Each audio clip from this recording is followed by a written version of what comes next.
Number 19, summation as n goes from 1 to infinity, sine of 1 over n over square root of n. If you're watching this sequentially and you're practicing along, this is very similar to number 18. There's just a sine instead of a cosine now. So if we did it sequentially, let's just do the limit comparison test again. That's what I did in number 18, okay? So let's compare it with, so this time, notice that we can't compare it with the same thing though. Let's quickly do it in a head, all right? If we compare it with 1 over square root of n, so we go through the motion of the limit comparison test, so this is what I'm going to compare it with, okay?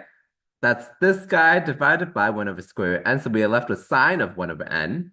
And what's the limit as n goes to infinity, a sine of 1 over n? That's 0, okay?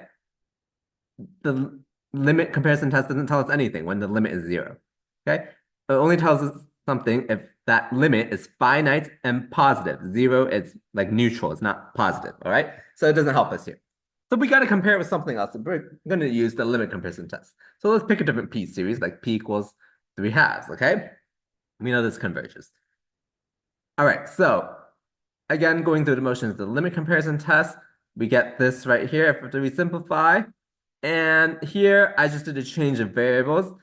Let x be 1 over n. So as x approaches 0, sorry, as n approaches infinity, x would approach 0 then, because x is 1 over n. So imagine plugging in infinity, right? So it'll be 0, all right? So this is our special trig limit, which is 1, all right? So since this guy we know converges, our original guy converges as well. You could also just do L'Hopital's directly from here as well. You don't have to do the substitution like I did.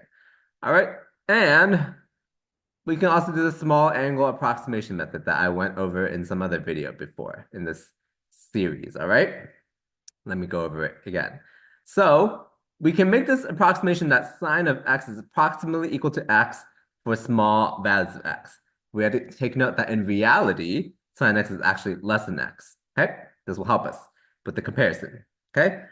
So as n approaches infinity, 1 over n approaches 0 then, and sine of 1 over n, since 1 over n approaches 0, will approach sine of 0, which is 0, all right?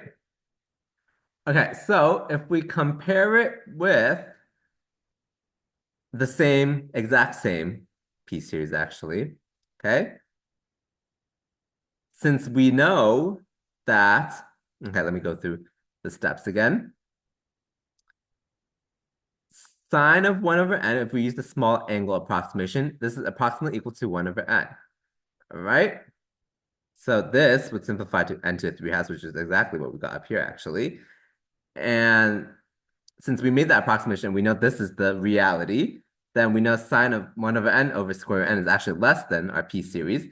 And there's where the comparison test comes in. So we know this guy converges, this guy's even smaller, so this guy must converge as well.